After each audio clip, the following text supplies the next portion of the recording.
Good morning and welcome back to another Thursday edition of Miniature Monday here on Gaming with ADHD. We are almost done with our look at the miniatures for Battletech from Catalyst Game Labs. Now, all of these miniatures were designed and released as part of the Clan Invasion Kickstarter. And if you've been watching any of the videos, you'll already know that what I'm doing is instead of just looking at the miniatures, we're actually going to take a look at the art that's come out over the last 35 years or so for these particular mechs and see how the mech has evolved and become the figure that we have today. So before I get started, do make sure you're subscribed to the channel. Like I said, I'm almost done looking at the miniatures, and I have some ideas for different Battletech content that I want to get into. Obviously, I will look at miniatures as they continue to be released.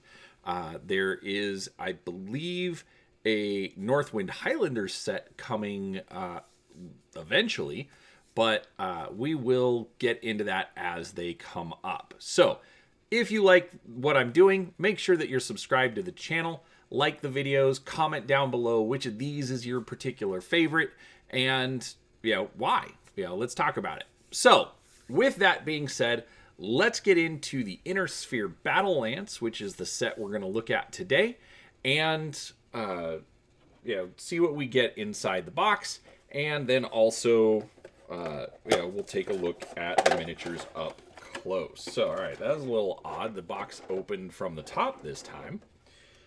But we have in this set, now this is basically the Macross set. All of these were unseen mechs that originally showed up during the original run of Battletech. So they made their first appearances in, if not Tech Readout 3025, the original Battle Droids box set, or some of the early supplements that we saw.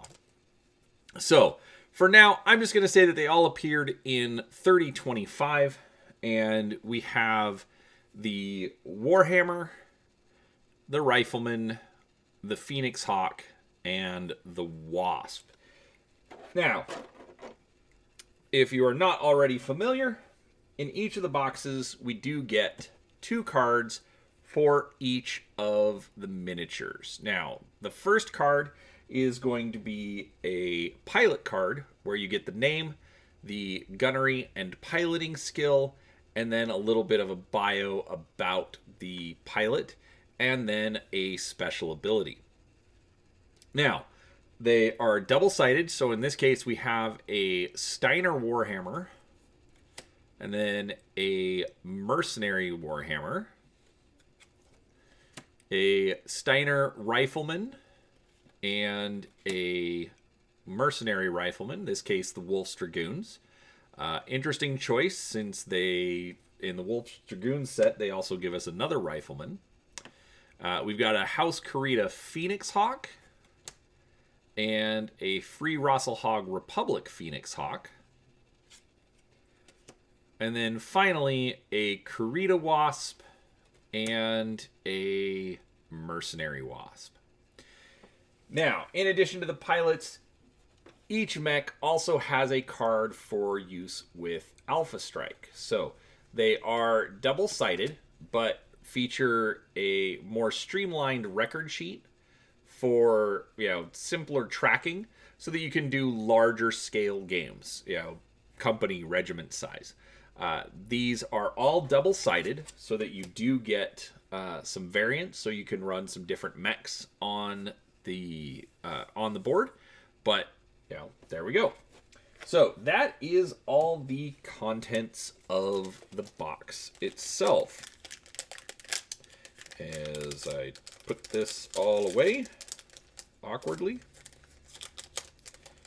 All right, let's get in and look at these mechs. All right, so this is I'm going to call this the original piece of art for the Warhammer. Now, this is the cover of the Battle Droids box set, which is the first appearance of Battletech itself.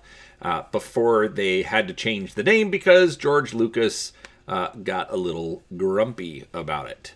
Now, this, as you can tell, is pretty much taken directly from Macross. We've got the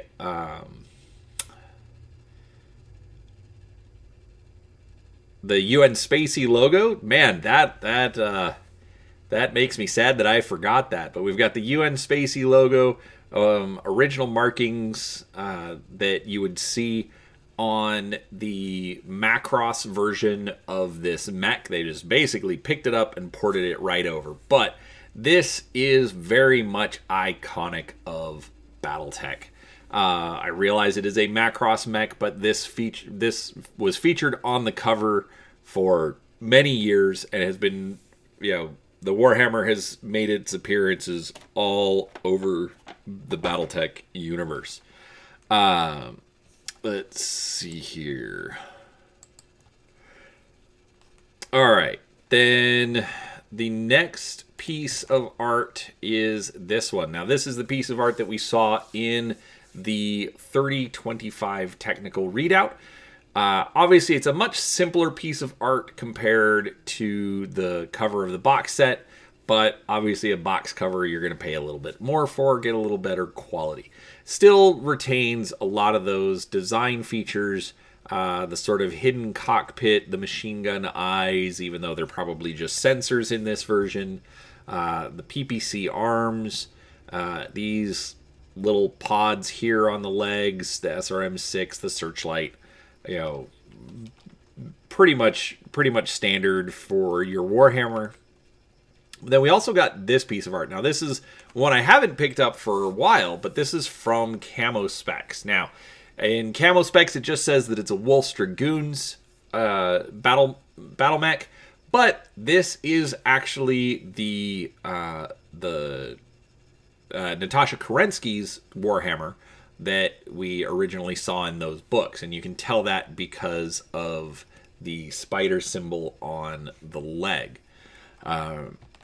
Now, in this is our 3050 version, retaining a lot of the same design features. It looks, almost the same, but a little bit cleaned up, a little bit modernized, and moving a little away from the original art. But then they all went unseen, and so this was the first attempt to bring it back as part of Project Phoenix. I will be honest, I absolutely detested the Project Phoenix version of the Warhammer. I actually got the miniature for it. The arms were awkward. They did not stay on well. I hate insulting the artist because I know that I am not that talented. I just didn't like the design. I don't think it captured the feel of the Warhammer. It was, the guns are oversized. I didn't like it. Sorry. I didn't. Now, we kept seeing it as time went on. This is the what was this? I think this was 3080. Yeah, 30. A lot of these were then 3085. And then finally our Ill-Clan version. Now, the Ill-Clan version does keep a lot of the design features that we saw from Project Phoenix. Like the missile rack was turned over on its side. Still has the searchlight, but they brought back the split toes on the feet. The arms do not look as bulky, even though they are a bit more bulky than we saw on the original one. And overall, it's not too bad. I think with the miniature, the guns are a bit longer than I think they should be, or the PPCs, I should say. These in the art don't seem to convey the length that we see in the miniature, but that's me kind of nitpicking on that one. Overall, I think they did very well at translating it over. I also think they did a really good version at improving on the art. From how solid and iconic the original design was. Obviously, it wasn't Foss's original design, but it is still just a great looking design. I think they did a great job at paying homage to it, but then also modernizing it and improving upon it. I like this mech. I'm happy to have this one, and definitely going to have some fun painting it up. So that is the Warhammer. All right, now 70 tons for a Warhammer. Let's drop down a little bit to the 60-ton Rifleman. Now this is our original Rifleman. As you can see, the legs actually are very close in design to those of the Warhammer. In Macross, they were based on the same chassis. In fact, the legs were identical, but they changed it up a little bit for Battletech. It's got the iconic radar, scanner up top, and then the autocannon arms. It's basically designed as an anti-aircraft mech, so not too surprising there. But I think that, again, to me, the fact that I got into Battletech because of Macross, seeing these designs, always just brings back a little bit of nostalgia and fun. This is our 3050 design. The legs are actually closer to the original Macross style. You can't really see the radar scanner up top. But you still have the arm-based autocannons. Now, this one is probably the one design from Project Phoenix that I actually enjoy. The feet are a little odd. They did put out a couple of different versions. Some of them use rotary autocannons. Some of them just use standard autocannons. But this one, I liked this one. It does change up the design of the Rifleman. So looking at it, I wouldn't necessarily notice or know that it was a Rifleman, but I like what they did. I like the redesign on the radar using these fins up top instead. They definitely changed up the cockpit a little bit, but it looks like it's armored just in case it takes a strafing run, and it's got these, fantastic gun arms. This one, to the Project Phoenix designers, I'm sorry I give you guys a lot of grief, but this one did well. This one was a worthy redesign in my opinion. Now, this was the 3085 version, looking a bit beefier than I would like. The legs are really solid. The torso is massive, looking at how far it goes back, but not a bad design. I think I like the original Project Phoenix version over the 3085 version, but it's not bad. And then we get our Ill Clan version. Now, this I think is fantastic. They again captured the original design. If you look at the feet, they've got gone back to the split toe instead of kind of like the chicken claw foot kind of design. And I like the fact that they, with the gun arms, that they actually went with two different lengths. I think it gives it a better look as opposed to having the matched length barrels. It also looks like you have an energy and a projectile weapon in there. So couple of different options for different ranges and things.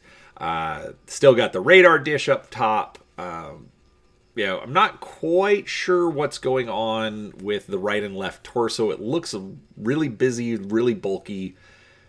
But overall, I really, really like this design. I almost would say that I like it more than the Warhammer.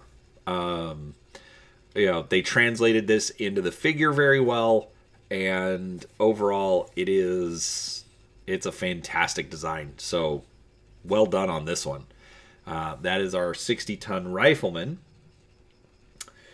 All right, now to the 45-ton Phoenix Hawk. Now, this is for the Macross or Robotech fans, this is the Super Veritech. So basically, they would take a plane and strap extra armor onto it, but it could still transform, and it had these giant booster rockets.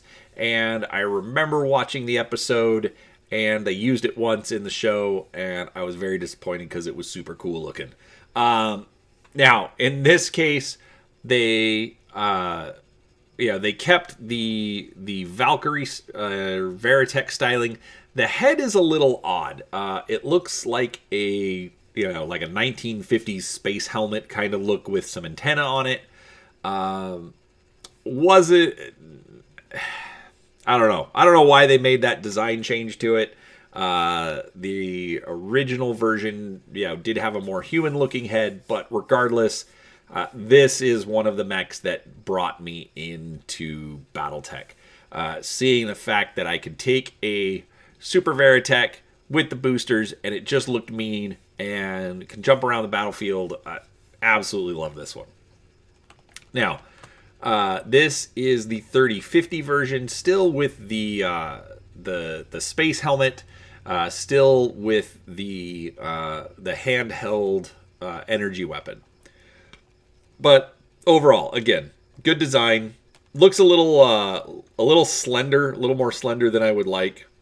But then we got this one out of Project Phoenix. Now, again, I normally give them a lot of grief. This one isn't necessarily my favorite, but I can kind of see what they're doing. They're trying to, it's very much changed. It very much does not look like the original design, but it's also not a bad design. I like the use of the air intakes on the jump jets, and the head actually I think gets a little bit better.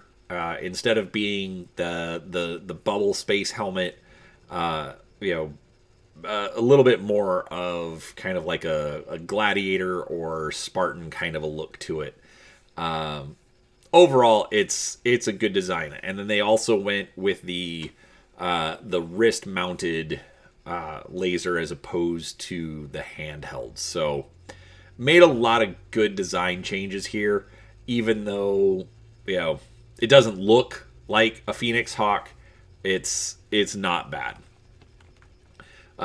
This is the 3085 version.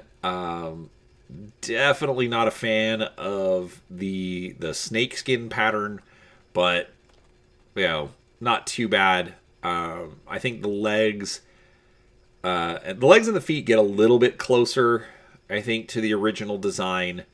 But it's very much just a Project Phoenix variant.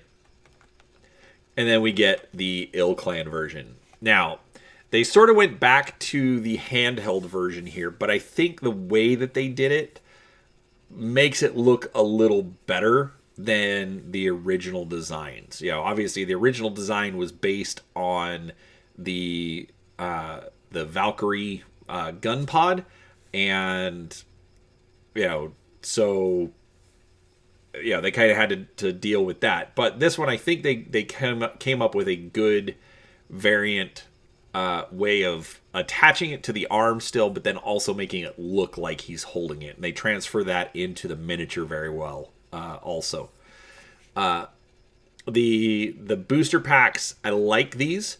They go back to the original styling, but then they still have these air intakes, and I think that was a good design choice.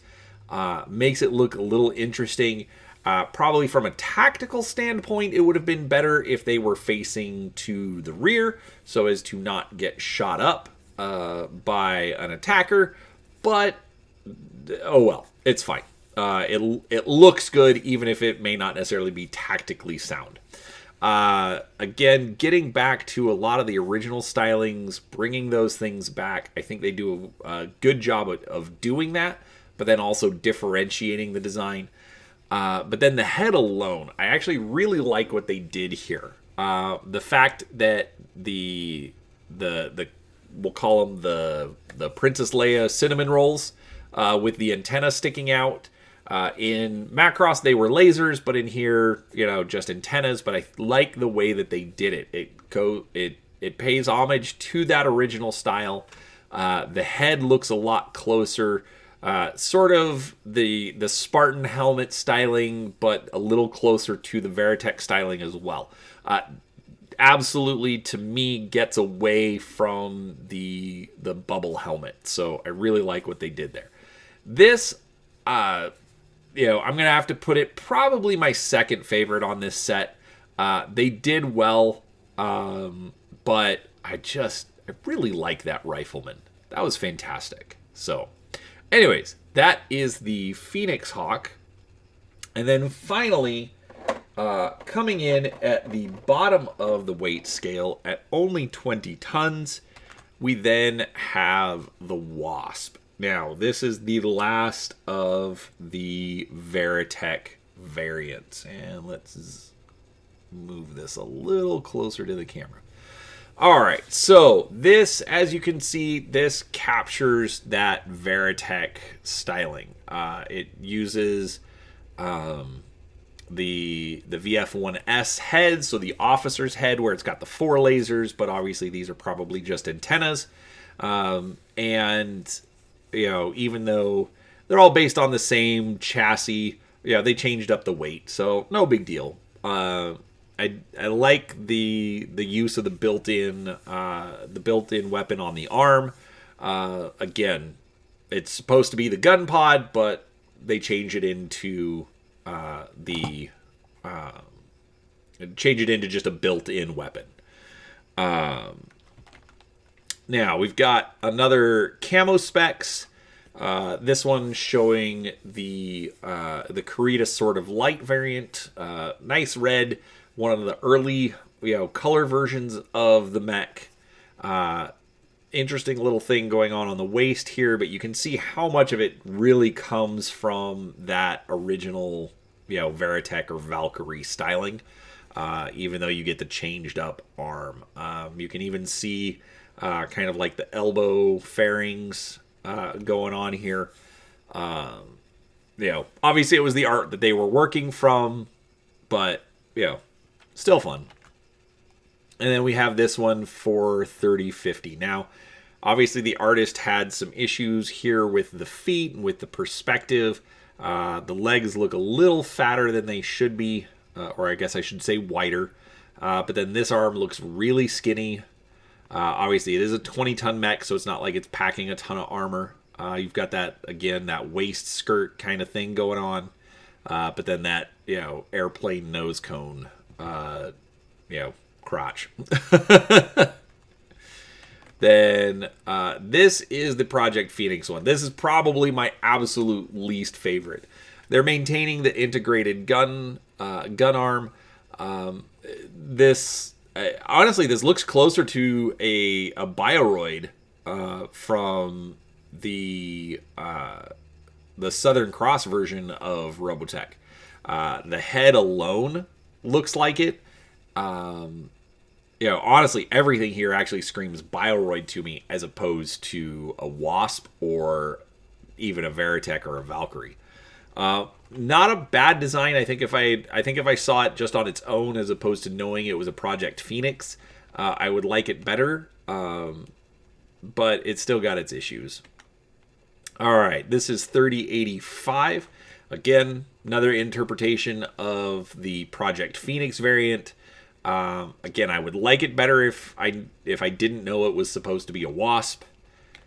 But then we get this one for Clan. So this is great. It really captures the look of the original Valkyries. I think they do very well with it. A lot of the angles are still there. I realize they change it up, but the nose cone crotch, which that's pretty much what I'm gonna have to call it now. The built-in arm, but still then giving it a hand, and I like how they approach this one for the miniature. They capture the movement, even though it's running on the miniature as opposed to jumping. But overall, I think they did really, really well with the Ill Clan version of the Wasp and its miniature. So that is the Inner Sphere Battle Lance. There is one more, which is going to be the Inner Sphere Fire Lance, and that is going to finish off the miniatures. So I hope you've been enjoying this. If you do, make sure that you like the video, subscribe to the channel. I absolutely could use the help. Also, don't forget, I will be putting a Drive-Thru RPG link down below. It's who I like to go to get my PDFs, and if you do, then it does give me a little bit of a kickback that I can use towards different PDFs that I can use for reviews. So, regardless, I appreciate your time. I appreciate you watching, and we will talk to you next time. Thanks.